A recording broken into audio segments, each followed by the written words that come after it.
This KFAN podcast is sponsored by Builders and Remodelers, exclusive Twin Cities provider of Elements Windows. Get the highest quality windows at unmatchable value. Visit buildersandremodelers.com for more details.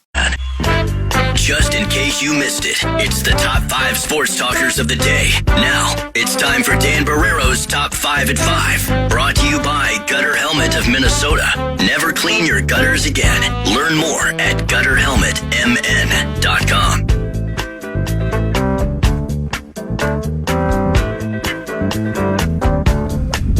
Top 5 at 5 time from TCO Performance Center. Vikings practice well in the rearview mirror. We are guest-free the rest of the way. A lot of things that we will explore, but let's get to... In fact, I'll even let you... If you think... You mentioned there's not much locally. Right. But if there's enough on the meat on the bone, you can certainly extend if you'd like. If you'd like a second portion. I mean, we'll see. We'll see how this first segment goes. Okay. Because there's... I'm not going to be able to answer a lot of the questions that I know you're going to have on... the objects that keep being ridiculously thrown on the court at WNBA games, right? I think it's happened now 3 times. I believe it's 3 times, yes. That the same object is being thrown. And same color? It appears to be the same color. I ask because that apparently has something to do potentially with this story now? Yes. Is that what we're learning? That's what Ben Pickman and Matt Morit from The Athletic are reporting, that there's this cryptocurrency group. And you can Google the group, but it shares the same name as the items that are being thrown onto the court. Is that right? And they apparently are the ones behind this. And every time that one of these gets thrown, their hope is that their meme coin, their cryptocurrency, which I still don't understand how it works. I don't either. It doesn't seem real, because something as stupid as this can allegedly boost the price, and then they can sell it or whatever they do, and they can make money off it. It doesn't make a lot of sense. But the coin apparently was created on July 28th, the day before the first occurrence of an object being thrown on a WNBA court. And as of Thursday, its worth had nearly tripled in a week. They go on, do The Athletic, to basically quote from some of the live streams about the people that they have in these buildings, what's going to happen. These people are putting their records on the line to do this. The least you could do is retweet to help boost our value. So my only question would be, if it is as out in the open as this on this live stream, why not claim it? Well, no, someone should be able to figure out who exactly is behind all of this and figure out how to shut this thing down, because it is ridiculous. Yeah. It's ridiculous that this keeps happening. For 55 million reasons. I'm so confused by crypto. With crypto, and even this story, because The Athletic also has, this is where there's kind of a conflict. The Athletic also has a story, a column basically laying out that this is only happening in women's sport, in this case basketball. Yep. And that, let me see if I can find the story in question. I should add, too, that while you find that, because it kind of furthers the point, this group in the live stream frequently is mocking the WNBA, mocking the players, mocking their sexuality. This group is? Yes. Okay. So, well, then it's not a conflict. Then it's directly related then to the belief being that this is the latest example of an attempt to demean in this case, a professional women's sport. Then it actually connects and probably reinforces and strengthens the case that this individual made. Because that's always the question here about, well, do we just have 3 idiots who, for whatever reason, are doing this, or is there something more dastardly, a larger message of dismissal being attempted? That would indicate that the answer to that is probably yes. So this group, so there's a cryptocurrency group that has taken a position on these issues? Apparently. How is that? I mean, why? Well, what do you mean? I mean, why would it? I mean, if you're a cryptocurrency group, why would part of your bit be I can't explain it to get in the issue of? Is it the sexuality of the players? That's one of the things how did you read it? So here's one of the paragraphs. It appears the WNBA and its athletes are central to the joke, regardless of the founder's intentions and no matter how the players have reacted. They say meme coins should make you laugh. The whole mission was focused on making an impact in crypto culture. But they've, part of it does seem, according to comments from the live streams, that they are, making fun of the women out there. Well, no, but I thought what you had indicated was they already have a history of having done that. No, or maybe I misread. This just started in July. This started their history is just these live streams from these last 2 weeks. Okay, they have no history except but since they've misunderstood you then. I thought it was they'd already established themselves as this is the kind of nonsense that this is the kind of, no pun intended, currency they like to reside in, questioning these sorts of things and as if they have some sort of axe to grind with the whole concept of women playing basketball. That's what I thought I understood you to say. Yeah. So we don't know about that history other than comments that are made during the live stream. Comments by individuals who are participating in this. Correct. And the kind of comments, can you describe the kind of comments in more general terms? What would you say? Or did you, maybe that's what I heard you convey. I got to scroll through here. It's a lot to ask, I know, on the fly. But it's in multiple live stream listened to by the Athletic, members routinely voiced crude humor about the WNBA. Okay, Jokes were made that's what I was looking for. About WNBA viewership. Memes circulating in the community's Telegram often juxtapose the object into the hands of WNBA players. So that would be one example. Well, again, I don't know how far down the road we want to go with this. I was about to ask, why do you care? Right. What are you threatened by? It's a professional league that is gaining attention, gaining popularity, and they're doing what they want to do. They're playing basketball. Why do you care? Why are you threatened by this? It's just so moronic that there'd be that level in 2025 of pushback, and I guess we shouldn't be surprised at this point, but you just shake your head and you go, okay, that's what we're dealing with. That explains a lot. You want to pause here, and I'll give you the other meaty item that I think you'll have some fun with. Perfect. Something that's going to happen in New York. Oh, that could never happen here? That could never happen here in Minnesota. Okay, fair enough. So we'll extend. And it's going to bother you today's that it could top never 5 happen at 5. here. Yeah, well, it wouldn't be the first thing that bothered me about stuff not happening here. But I look forward to it after a very short pause.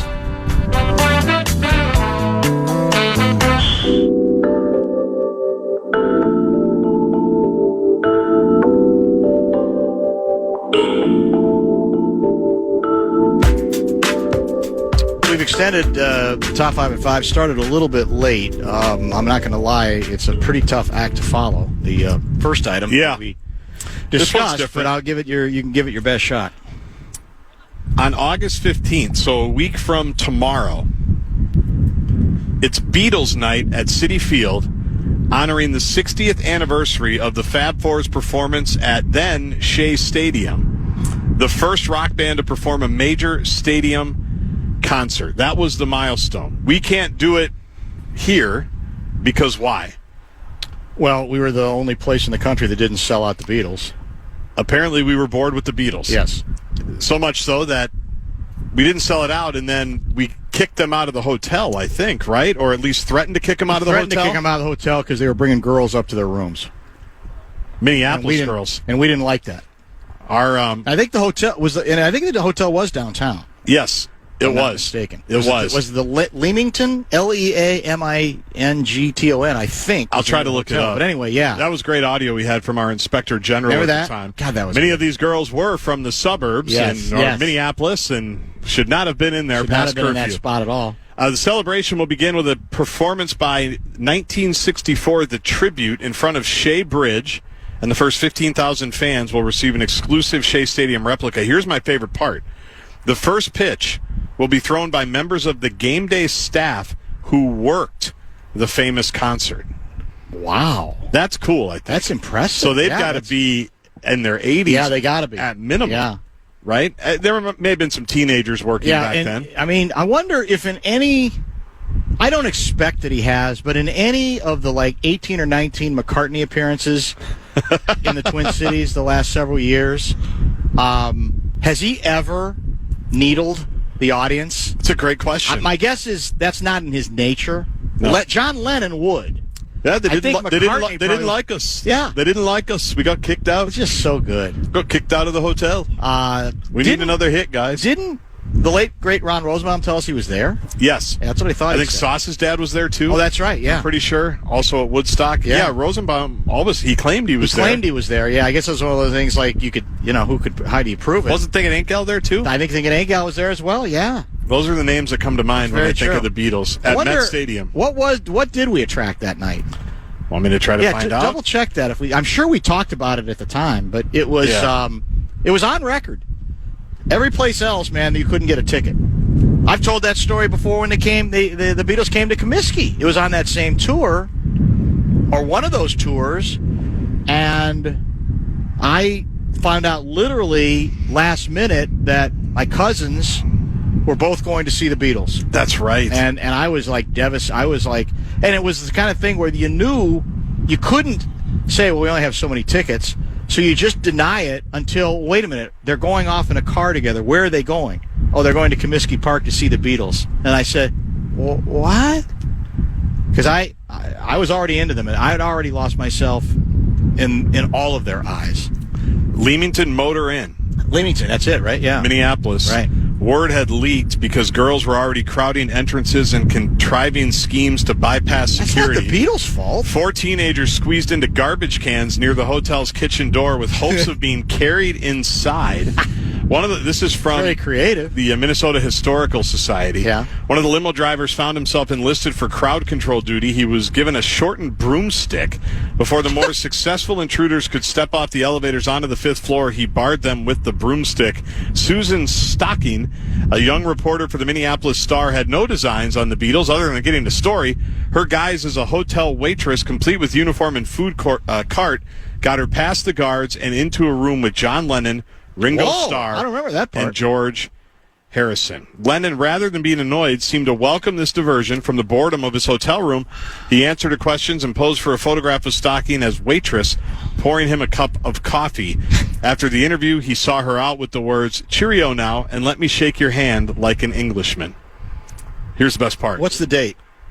This was August 21st, 1965. 65, yeah. Okay. August 21st, 1965. Paul McCartney. So we're coming up on the 35 and 25.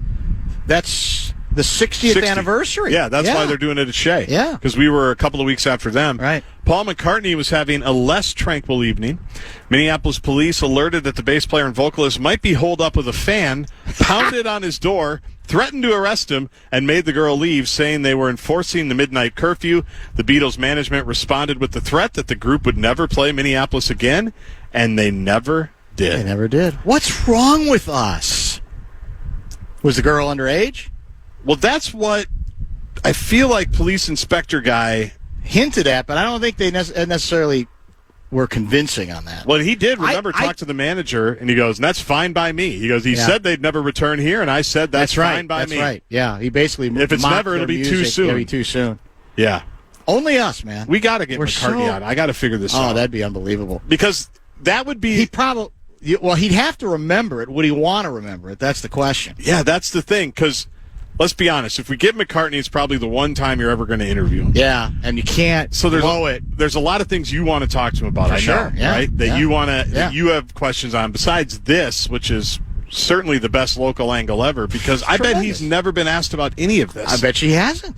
There's really probably been no reason to. I know Shelby did an interview with him because when the concert was announced a couple of weeks ago, I started looking around for how can I get this guy? Bream, I have to believe, has interviewed him. No, John Bream? Yeah. Did he ever bring it up? I'll have to ask him. I'll text him. And ask him if he ever brought up this, because now this story has been now told over and over again. It seems fairly accurate. We didn't sell out, and then the police kicked... Did you get a number on what the attendance was? That was at...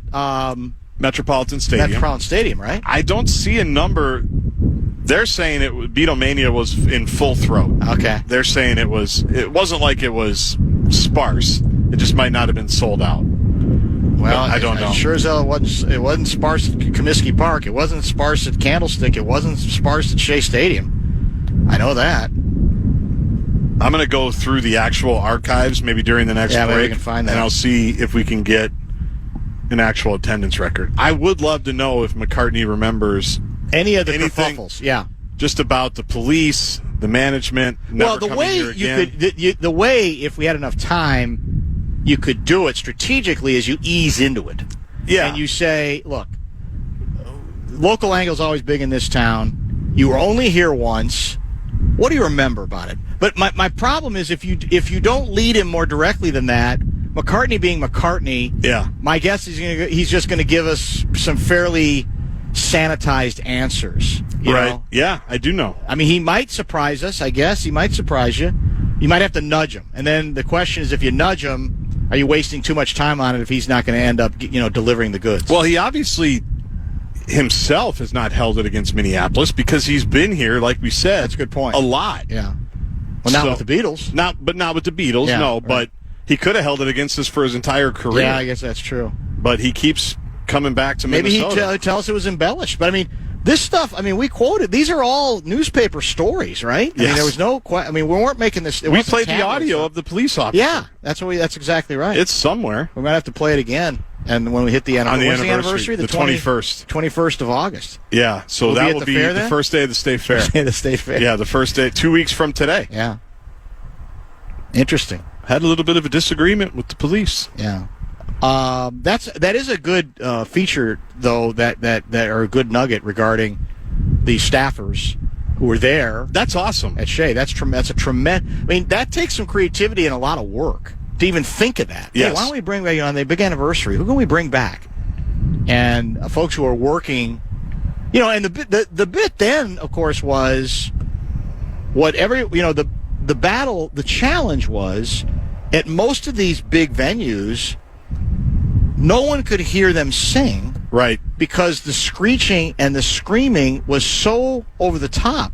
And that, in fact, I think there were even admonitions before they made some stops, like local top 40 station DJs basically imploring people to, we know you're excited, but if you want to hear the Beatles, you got to try to keep that under control, because there are a lot of cops quoted as saying you couldn't hear anything. Right. You could not hear any of their voices. It was like they were pantomiming. You knew they were playing only because they were up on a stage or up, at these various stadiums. That was the only way you knew they were actually performing. When they could have just been going through the motions and not singing at all. Yeah. Just could be, mimicking, mouthing the words without any kind of amplification. So I'm trying to go through the archives to see if I can. Well, while you do that, let's stay on schedule. Yeah, we'll break, and then you can. We have plenty. We're wide open now until 6:30. I've got at least one A-section story to discuss as well, and there was something else that was on the toy department platter. I hope it comes to me soon. Back from TCO Performance Center, Vikings practice earlier today. Nothing particularly controversial, but a good conversation with first Josh Metellus and then Alec Lewis. Back in a minute. Music legend Daryl Hall is taking over the Minnesota State Fair Grandstand August 28th. If you want your shot at tickets to this show plus State Fair admission, check out KFAN.com keyword contest. See how you could win your way in today. KFAN.com keyword contest. Minnesota has provided one of the either Star or Tribune stories, game stories from the Beatles' appearance at the Met, and one of the more interesting components to me was the writer wrote something like armed, like Andy Frayne ushers, armed with smelling salts. I'm looking at it right now. Yeah. The 150 or so ushers armed with smelling salts brace themselves. Yeah. And there was some discussion. It's all full circle there that they there were times you could actually hear the lads sing. There were other stretches where it was more difficult. I think the Shea Stadium crowd was 55,000. Now, again, it's New York. Yep. It's a much bigger area. But they put us to shame. However, and I'm going to do some more research on this maybe when we hit the anniversary. Maybe I have some apologizing to do to the market, because in 66, according to something I just looked up, Candlestick Park, 25,000 was the listed attendance, and it added 7,000 tickets went unsold. Oh, wow. So maybe we're not the only ones, although I thought 65, that wasn't 66. I thought 65 was one where it was massive pretty much everywhere that they in terms of at the stadium locations that they went. 30,000 does seem light. It does. I mean, it really does. Yeah. It seems a little light. Yeah. I don't know if we ever established how many tickets they actually could sell and whether there were some that remained. I don't think that's ever been established in history. But I did learn or was reminded by my mom that a Sioux Falls radio station had tickets to give away. Oh. That were won by my Uncle John, who just passed away this year. Mm-hmm. So he came to the concert in 65. Wow. This is going to bother you, though, because it's bothering me. After the concert, as people were leaving, he was able to walk onto the field, into the dugout with no security around. The Beatles' handwritten playlist for that night was tacked to the wall, and he didn't take it. What? He just left it there? He apparently just left it. He was a man of principle. Too civilized of a man. He was. It doesn't belong to me. I'd be stealing. Think about it. Oh, my God. Handwritten Beatles set list from the Met, 1965. I wonder how, for the collectors, I wonder what that would be worth today. Got to be in the millions, wouldn't it? Yes. Got to be. I never understood that, but there's just somebody out there but people like to have $2 million for the set list. Wow. That's pretty remarkable. So, we're going to try to do more insight when we get closer to the we got to do some thinking about how we can attack this. Yeah, because clearly there's people that went to the show that are still with us, that are still around, that have details on it. Bream will be a great resource. We might as well have some fun with it. You are correct. At the first day of the State Fair, right after Two Dogs and the Traveling Reptile Show. Day one. A-section material that broke, I think, last night, if I'm not mistaken. A lot of reaction to it. Mary Moriarty announcing that she will not seek a second term as Hennepin County attorney. This is out of the Star-Tribune story, setting a sudden deadline on a tenure that has been filled with reform-minded policies and controversial charging decisions. In an interview with the Minnesota Star-Tribune this week, Moriarty said she wants to spend the rest of her time in office focused on the work she started. She also wants the results from that work to be understood as an effective tool for improved public safety and criminal justice reform, something she feels is more likely if she is not the focus of coverage. I don't know. Now, they do make the point, and this is an interesting background, that, Mike Freeman preceded her and had the job for 24 years. Wow. The previous Hennepin County attorney was your gal, who was, I think, just here at camp yesterday, Amy Klobuchar. She served as county attorney for 8.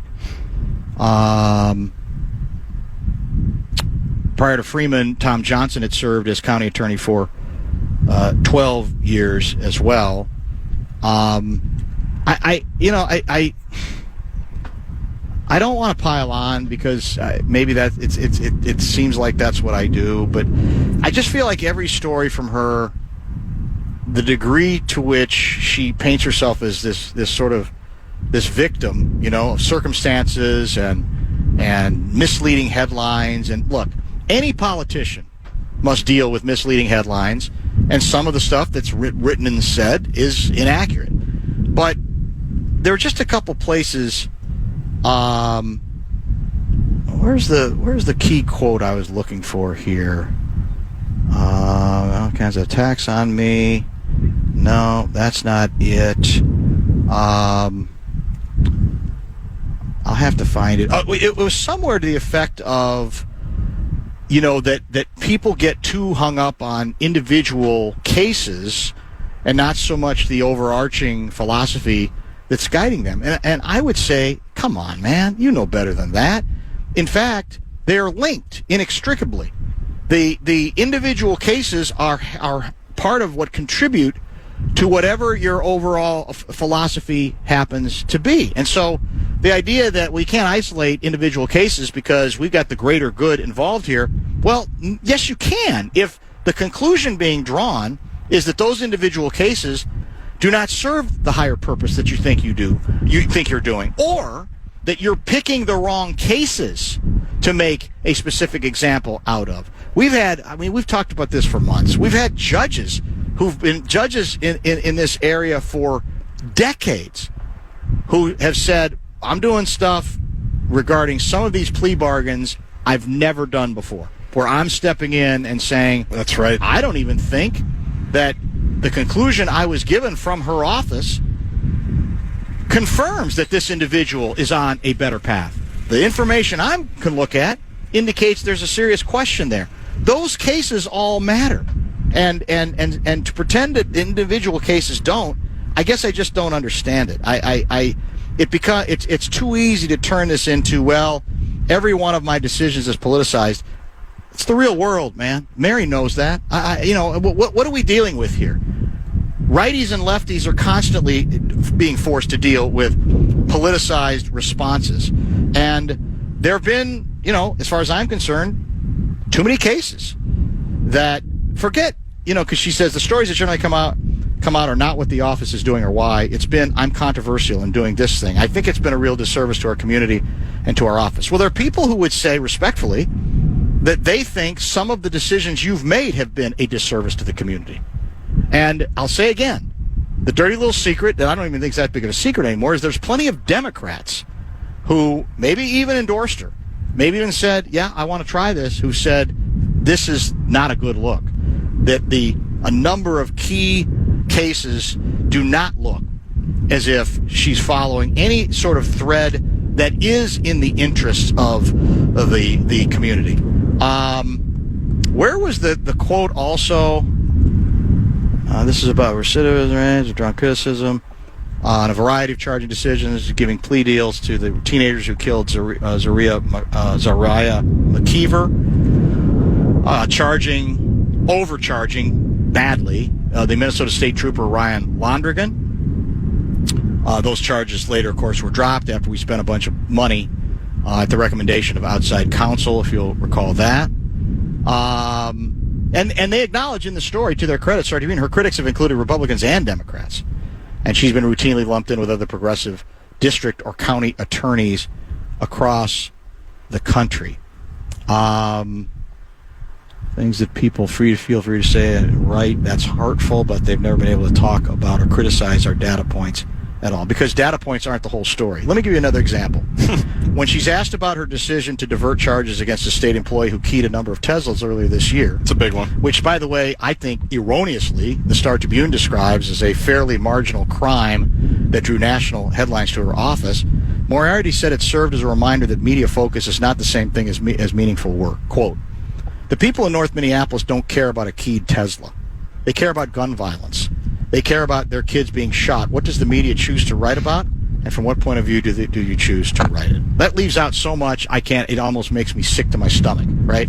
The issue isn't that anybody has ever, by the way, you can, guess what, in that office? You can do several things at once. You can continue to make your emphasis on gun crime, correct? Gun violence. There's not anybody up there who's not going to raise their hand to that, and she bleeping knows it, right? But that doesn't mean in a case that had political ramifications. This wasn't, to say, by the way, and she makes it sound like literally the quote was what did she say about a keyed Tesla? Right. Okay? It was more than one keyed Tesla, and the bit was there appeared to be a political orientation to that decision, right? I don't think we have to go back through that story in much detail. There was. That should be of interest. Did anybody say that the individuals who did it should be put away for life? No.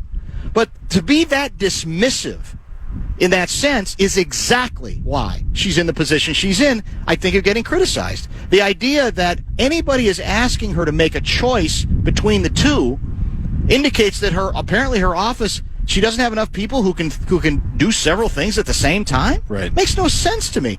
And again, believe me, if there was the sense of a political crime taking place involving somebody who was harmed that's on her side of the aisle, who would be holding press conferences about that, saying, this is not a good example for us to set, and so we need to send a strong message here. Again, no one should go to prison for life, but if there's a political component to it, anybody in her position is supposed to care whether she agrees with the politics or, chances are, doesn't. In the case of who owns Tesla. Who is that? Elon Musk. Elon Musk.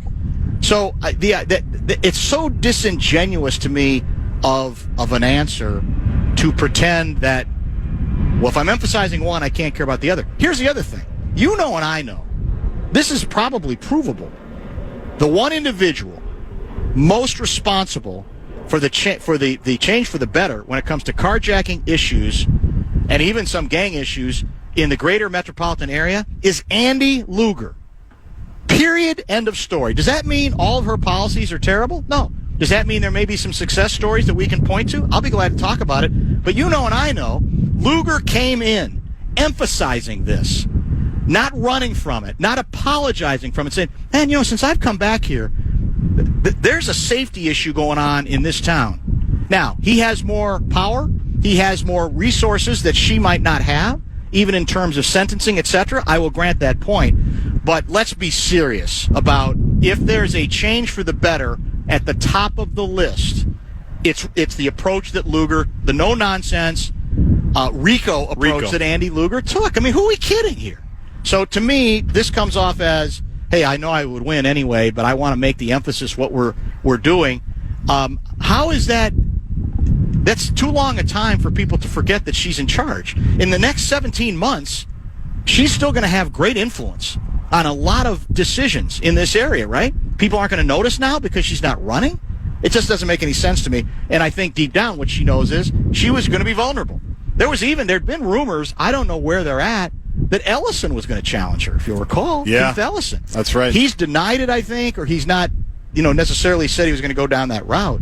But even within her own party, I think I think deep down, not willing to admit it, but there was vulnerability there. So the whole thing is, it's convenient to pick out what you want to pick out and leave out the notion that, well, because people get fixated with individual cases, that they're missing what my overall viewpoint is. Your overall philosophy is borne out by individual decisions that several times people have said, that's too harsh, or that's too lenient, or that doesn't make any sense, or that's not being explained all that well. And there have been, for me, a number of those cases, some of them well-known, some of them not so much. So we'll see where it goes from here. I thought I read somebody has already thrown their hat in the ring to replace her. And again, I don't know how many people vote in these elections, but it may well be that the next individual is going to be even more progressive than she is. I'm not sure. The trend nationally is that there are a number of quote-unquote progressive prosecutors who've gotten beaten back in towns where they've said, we're frustrated by the approach. We do not think in many cases, the restorative justice approach is making us safer in any meaningful way, and they seem to be going out of style. Minneapolis, though, who's to say? We've got a socialist who's got a decent chance to be mayor, and we've got Fry in the middle of a deal where he looks like he's some crackpot conservative. So that's kind of where we are. The Tesla one was really, it's worth highlighting over and over and over again. Yes. Because that one just never, people do care about their Teslas, their cars getting keyed. Correct. Like a lot of people care about that. Now, and they don't have to apologize for it. To the same as, and I'm just saying their car, their property. You're right. It's to know that someone could do that systematically and just literally get off. Targeting basically. People who have taken no position. In fact, we talked that last time we talked about the signs, right? Where people said, I bought this before Musk turned. Yes, and now they can take him off because he turned back. He turned back. Because then he was against Trump for a while. I don't know where he is now. Actually, my 11-year-old was asking me about that, the Trump-Musk relationship. Right, where it is. We've had some interesting talks lately. I'm sure you have. The beginning of the world. He's getting older. Yeah, I know. It's not good. And I'm not prepared for the follow-ups, but we talked. That one just made no sense. And people do care about, even if you think it's just like these petty little crimes, like it's a general do you sense think people of also disorder. In North Minneapolis care about their cars being broken into if they have to park on the street? I think they're probably concerned about that. They probably would be. Yeah. Would they not? And everywhere we're concerned with gun violence, and we can do all of that, too. And that's the emphasis. Yeah. That again, if in a pecking order, that's true. But again, she's making it sound, she reveals herself. For her, that's nothing. She is so dismissive of that concept and thinks she's serving a higher purpose. And I'm saying, no, you're revealing a lot about yourself and what you emphasize and what you want to pay attention to, and making it sound like one thing. If you spend any time on one item in a big office, by the way, with a lot of lawyers, that you can't possibly concentrate any attention on the other. And again, I even think in the pecking order of cars being keyed, there are distinctions here. the average car gets keyed for just some stupid kid decides to do it. It ain't good, right? But if there's a systematic effort to key a bunch of cars for reasons that were written about, and I think pretty much confirmed, that have to do with, okay, I'm going to take it out on this poor schlub who bought this car whenever he or she did because I don't like Musk, that should be something that interests her. There is an injustice to that. Is it with a capital I the same way gun violence is? Of course not. But no one's saying that. And that's what's so disingenuous to me about her answer. Cedric Frazier, state rep, DFL New Hope, issued a news release this morning announcing his consideration for the position, although he stopped short of saying he was running. His statement was aligned philosophically with Moriarty as he blasted Donald Trump for politicizing the country's legal system. Ryan Winkler said, wasn't surprised that Frazier's statement came so soon, said there had been rumors circulating for weeks that the political backers who supported Moriarty would turn that support over to Frazier's candidacy. Well, that's where this does get interesting. Because are there enough Democrats who didn't like how she practiced what she preached in power enough to make any sort of swing back to what I would classify as a slightly more centrist, slightly more reasonable approach that still is about justice? There's no question about that. I don't know. There may not. It may well be that the person following will be just the same. But again, you know this and I know this. People talk about it all the time. There are a lot of Dems who, whether they endorsed her in the front end or not, do not like the way she's gone about her business. And it's largely been about her as she's tried hard to martyr herself on a number of fronts. Almost every quote, every time there's a story, exactly. It feels that way. Yeah, we spent a lot of time with a lot of people on the Londrigan case, and again, if you come to power in part to say we are going to be much more aggressive in taking law enforcement to task and holding them accountable who crossed the line, most of us will raise our hand for that. That's a very reasonable position. But my theory on that case all along was she was so eager to prove her point, she pretended that the details of this specific case fit and is something she could say, see, I told you I was going to hold cops accountable. Here's an example of exactly how we did it. The problem was the devil was in the details. The details of the story itself made that extremely hard to prove and called into question whether there should have been those sorts of charges at all. And we've had several attorneys who said the same thing. And then the outside group basically said the same thing as well. So guess what? People are going to notice those things.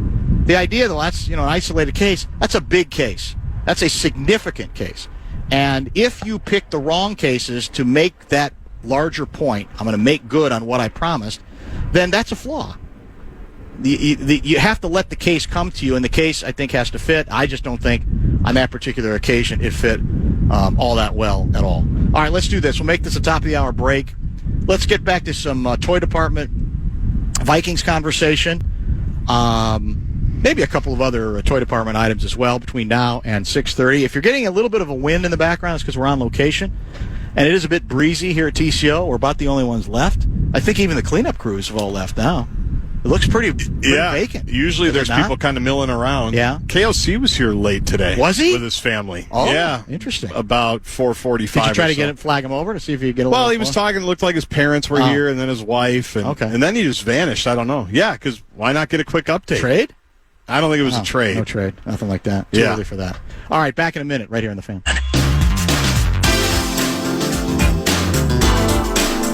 Vikings football is back. Come find our Mall of America street team each day at Vikings training camp to find out how you could win awesome prizes, including Mall of America mystery cards or tickets to an upcoming Vikings game. Full details, KFAN.com. Keyword calendar.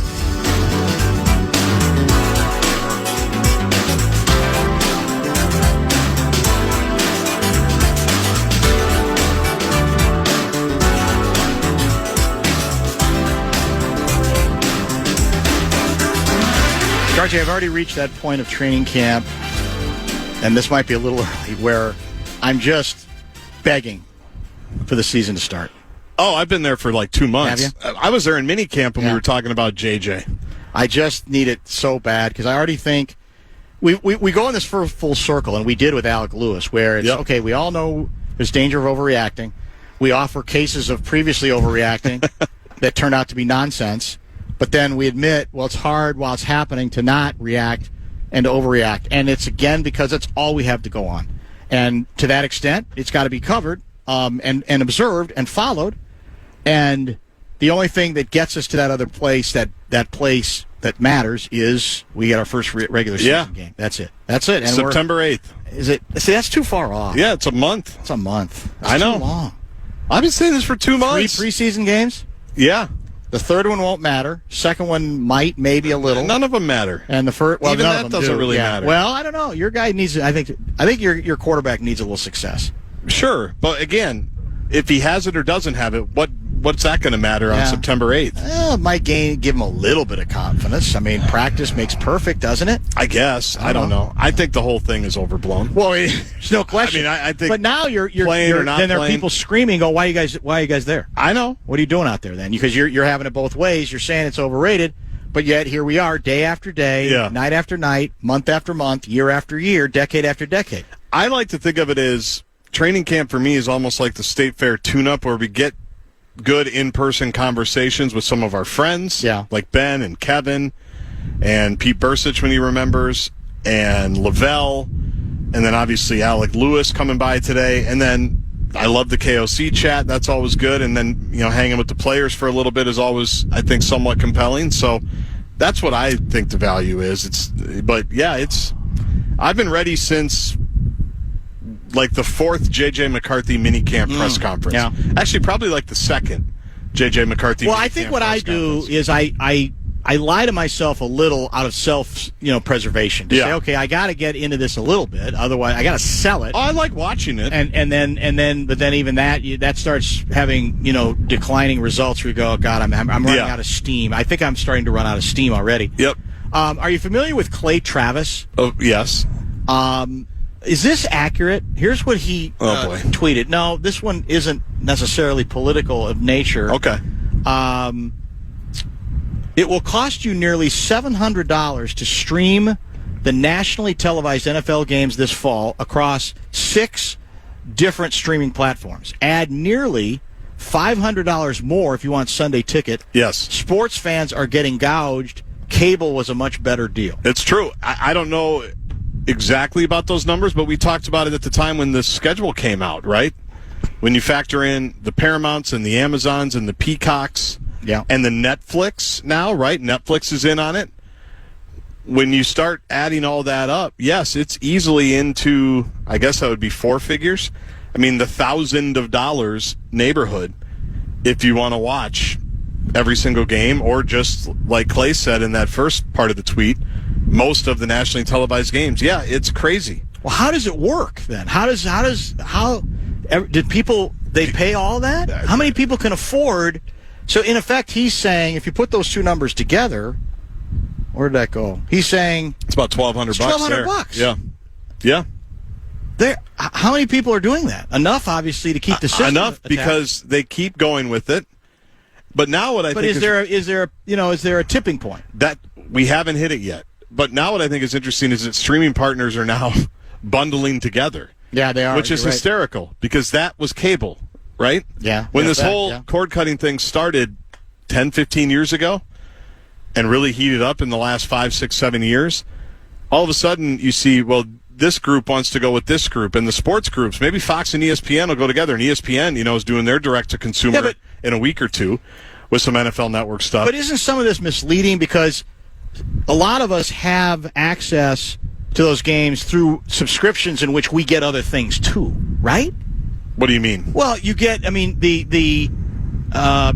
for example, ESPN DTC, Monday Night Football, $29.99 a month. Amazon Prime, $14.99 a month. But if you subscribe to those things, you're getting more than just the game. Are you not? Yeah. But he's making it almost sound like, well, that's what's going to cost you if you want to watch all these games. And I'm saying, technically you're right, but people, it's not so a la carte that that's all you're getting for whatever the service is that you're subscribing to, correct? Correct, but one of the reasons people cut the cord so much is because they didn't want all of that or need all of that, or said, I'm getting charged for ESPN's a good example of this. Whatever they were charging cable companies to be on there, it was. I mean, Netflix, you want the Christmas Day games? It's going to cost you $22.99 a month. Yeah, but you're getting monthly a pretty large service out of Netflix. Yeah, right? But maybe you don't want Netflix. I get that. Yeah. So, because cutting the cord was for stuff that you were paying for that you didn't necessarily want. How many people are out there? Are you going to tell me who literally are interested only in those games and are willing to pay $1,200 for them? I don't know what the number is. I don't think that's real because again, a lot of this is built in on the basis of this is part of what this subscription offers you, and in fact, that can be part of a reason that somebody says, "All right, I will go with Prime because I kind of liked it. I didn't love it." But if I can also get this, I'll stick with it because I know I'm also getting more programming. Yes, but I think his point there is cable was better because that's probably cable true. Yeah. was what, $100, $150, $200 if you had all these different packages. Right. And now, even if you did cut the cord and you did have a Netflix subscription or you did have YouTube or whatever you had, well, now you're being asked to jump in on the whole reason you cut the cord presumably was to save money. That's why people did it. And so now you're being asked at all these different turns to jump in on another subscription service that you didn't necessarily want. Yeah, you do get a lot more out of it, but that's you were doing it to. I think. I mean, I'm a cable guy, as you know. I won't disagree that it probably ends up being a better deal with cable, but I still don't think it's quite as bad a deal as the way he's describing it because he's presenting it almost as a way as, well, that's all you're getting is this, and you're actually getting other things. I mean, cable, I don't even know what, now ESP, let me give you another example. Well, was anybody's cable bill $700 though? Let's just keep it to forget about Sunday Ticket. If you just subscribed to all the streaming channels that he talked about, where the first part of the tweet where it was like $650 or $700, it'll cost you nearly $700 to stream the nationally. Like that's way more than cable ever was, right? For anybody, even if you had every HBO and Cinemax and Showtime and all the Sunday channels. Ticket's no different. It's gone up. The price has gone up on Sunday Ticket. But Sunday Ticket to me is different because that's that's a definite choice. Like that, you definitely have to do it. But just the regular, what used to be just the over the air or just cable. Yeah, certainly cable. We were never paying $700 for that. No, I guess the issue is, like you said, when will it start having an impact? Right. I don't know if that's a number that gets your attention, even though I still think it's a little bit misleading. But because a lot of people will subscribe and then get rid of it, which you can do. I don't think there's crazy penalties. Well, there are. I guess probably there's a greater number of people these days that are foregoing some NFL games. They may have some of these. They say, well, that Christmas Day, maybe I won't see. I don't have Netflix, so maybe I just won't watch. Right. And I guess then now, do we have a component via DirecTV, cable, whatever, or any of these? Is there a way? Let's just say you want to do a pay-per-view for that day's game, can you do that separate? Probably not. I don't because think so. You can't. That's too easy. Yeah, I don't think so, but I don't know. Yeah. Because I'm kind of in that category. Like, we have Netflix, we have Amazon Prime. Yeah. Amazon Prime, we only use it really. We don't watch any shows on that I can think of. That's all just for, the free shipping to get stuff sent to our house daily. Correct. So that is part of it there, obviously. I've never bought a streaming service, maybe other than Peacock, just because there's so many Big Ten basketball games on there now, that was strictly for sports. Yeah. The bigger issue for me, believe it or not, finances matter, but the other issue that we've talked about for a while is just on a given. There have been many nights where I sit down and go, whether it's you're talking about a pro football game or a Big Ten Gopher game, I'm going, wait a minute, now is this?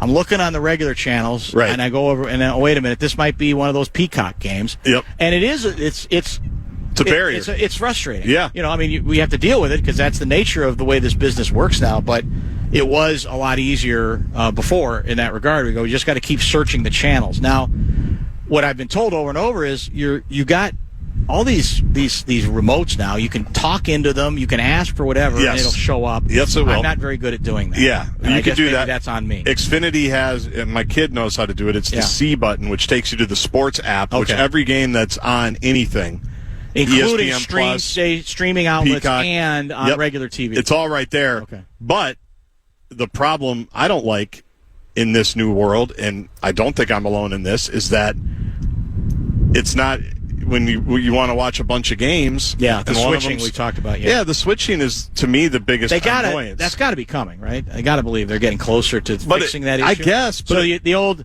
back and forth. Out of the app, because on my remote, when we go to Netflix, it'll say you're going to a third-party thing now. Exactly. You're off the Xfinity X1 platform, whatever it's called. I go, great, that's fine. But then just to get out of it, if I want to, watch something There's more else, than one step. I got to hit that. Then hopefully it closes out on time. You got to click on. I got to find the right channel. That's definitely annoying. I agree. That's definitely annoying. We talked about that for sure. But finding the games can be a little easier. Yeah. But leaving the game to go back to just your regular cable is a little tricky. All right, let's get a final break in. We'll chat a little bit about our conversation that we had with Josh Metellus today, and prepare you for a Friday program back at headquarters. Stay tuned.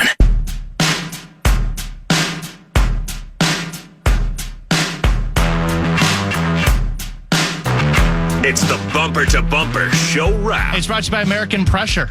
Are we going to get a clipper in here? It looks a little ominous. Looks like it might be, although there's still some blue sky. I don't know. I thought there was a little bit of rain, and then tomorrow is supposed to be really moist and really warm. We'll be back at headquarters after, I think, a fairly productive show today that, believe it or not, began with a music interview. Sheila E. joined us by phone, not at the training camp, but by phone. She is in town. 2 more concerts, she said, tonight. 2 more performances tonight, and 2 more tomorrow night at the Dakota. Yes. Correct?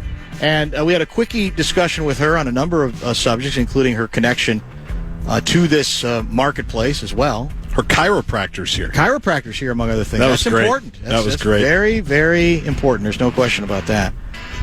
Limited tickets, by the way. I did look yesterday when you brought this to my attention. I said, well, let's see. If they have some tickets to sell, that's always our best shot. Yep. Not really a lot. Not a ton. Okay. Obviously, Dakota, not a huge venue. No. But they're all pretty good seats. Yep. And so there are some available, but not a ton. So if you're thinking about it and want to go check it out, one of the great places in town, I would recommend it. That was at the very start of the program. If you want to podcast later, so it's hour 1. In the second hour, we had Josh Metellus, the Vikings monster back, I call him. The hybrid, a little bit safety, a little bit linebacker, a little bit corner, a little bit pass rusher. He's nothing Metellus can't do. And that was what time? Probably about 4:15-ish 4:20. So. And then after that, Alec Lewis joined us from The Athletic. He's going to be a big part of the Friday football feast, which apparently might start tomorrow. Yeah. I mean, he's been doing it really since Charch but not on location moved to Utah. Are they doing it tomorrow on location somewhere? Maybe they are. I don't know. I thought they didn't do that till the regular season. No, but he's part of the Friday proceedings. He's part of the beast, and we had a good conversation with him about the current state of your favorite football team, the Minnesota Vikings. The largest referendum around the division right now, I think, has to do with a recurring feeling of restlessness on the part of Bears fans that what if with now a legitimate offensive mind, Bears fans are going to find out that the hotshot quarterback ain't up to it. And again, it's way too early to say that. It's going to depend largely on what happens in actual games. But I know that's the sort of disquieting undercurrent in Bears land is maybe Caleb just, because this guy, it can't be coaching now. And allegedly they've rebuilt, at least to some extent, their offensive line. Although, have they to the degree the Vikings have? We don't know. How much have the Vikings successfully done that? That yet technically still remains to be seen as well. Tomorrow, Gessling will join. I'm assuming by phone. Lavelle will join. He might be a little later than usual. Okay. 5:45 and then maybe or so. we do the inbox tomorrow, Dr. Dan's inbox. We kept that loose today just because of being on location. And maybe we mix that in at 3:30 tomorrow. We'll see how that goes, unless there's anything else that I'm forgetting. Guest-wise, I don't think tomorrow. so. I think that's pretty much it. No Pete Bursich today. We didn't have him. No, that's true. Didn't have him yesterday either. He's getting just hammered online about I know. it. Like, he's apologizing to everybody every 15 minutes. I know. I said, it's okay, we're fine. He's fine. We'll it happens. I mean, he owes us now. Yeah. But that's okay. There's Yeah. nothing wrong with that. Well, I mean, we're going to hold it over his head for a while. My sources say Cheryl Reeve was on with the power trip. Was that today? This morning? That was this morning. How'd that go? I think it went fine. Was there any controversy to it? I don't know. I didn't Is that listen. on the phone? Well, yeah, because they're still out of town. Oh, no, are they back? They should be back because they host Washington tomorrow. Was she playing the initials game? No, that's the wrong day. No, she's not in the tournament. Okay.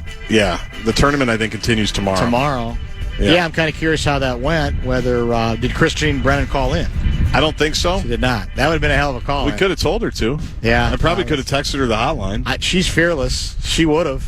Yeah, you're right. Question. She's ready to brawl at any given point. So I'm curious. Tweet me if you were listening and let me know how that went with Cheryl Reeve. So that's the lineup. So tonight's Fan Outdoors night, right? It is right after us. That's, I assume, back at headquarters in St. Louis Park. I don't see the captain. No, I don't think he's coming here. Has the captain ever done a Fan Outdoors from Vikings? Either going all the way back to Mankato. I feel like he could have snuck a Mankato one in. Yeah, I wonder. Because he found a lake or a honey hole or something that he wanted to fish. I don't think it's that crazy of a concept, is it? No. Wouldn't be the weirdest thing to do. 2 weeks from tonight, he'll be standing next to us at the Minnesota State Fair for Fan Outdoors, I believe, because there's no Vikings and no Gophers on the 21st. The State Fair starts 2 weeks from today. Yeah. And then Friday, what's a little unusual is both Fridays. Is it both Fridays we're out early for football? No, we're out the first Friday and the second Thursday. Okay, that's what it is. So the first Friday is for the Vikings' last preseason game. Correct. So that'll be a 2-hour show. You've already had to move people around for that. Yep. And then the next Thursday is the Gopher opener. Who are we playing? Buffalo? Buffalo. University of. A sneaky, trendy pick to win the MAC. I'm worried about that. They're in the MAC? Yeah. Have they been in the MAC long? Yes. And I didn't know it? Yes. Oh, I had no idea. Mid-American Conference? Mid-American Conference, yeah. Oh, I will never doubt them again. MAC is a sneaky conference in general. You don't want this MAC-tion. What kind of... Are they still doing that? Weren't they doing their games like on... Tuesday nights? Tuesday nights? They do eventually, yeah. They'll play anytime, anywhere. They don't care. Just put us on TV. Yeah, I'm worried about that game. I'm at that point of camp. You talked about the camp feelings. I'm at that point where I'm always paranoid. The first preseason rankings already come out, and Illinois is in the top 20? Yeah, that makes sense. Does that make sense? Yeah. They're a very trendy team. Did they have a bunch of people back from last year? Is that the bit? Yeah, including their quarterback. They won 9-10 games last year. I remember they were sneaky good last year. Yeah. Yeah. And now they're ranked in the preseason. They're very trendy. Did we get any votes? I think we got 11. 11 votes. Yeah, I think so. Will we be in the top 25 at some point this season? I think yes. That's what I'm going. The first big game is... I mean, the one that could be potentially big with gaudy records is a Nebraska game middle of October. Okay. Because Nebraska should be like undefeated or one loss. Is that here? It's here. Friday. Yeah, okay. It's a Friday night. That's a must-win. Probably. Kind of. Yeah. You're going to have a good season. You want to win. Your home schedule, as I've told you, is very inviting. Yeah. There's some sneaky games in there, but it's very inviting. Time will tell, Davey. Only time will tell, Davey. Thanks for listening today. We appreciate all the wonderful feedback, and we'll be back at headquarters for more feedback. It'll begin at 3 o'clock on a lovely Friday here in the Twin Cities. We'll talk then.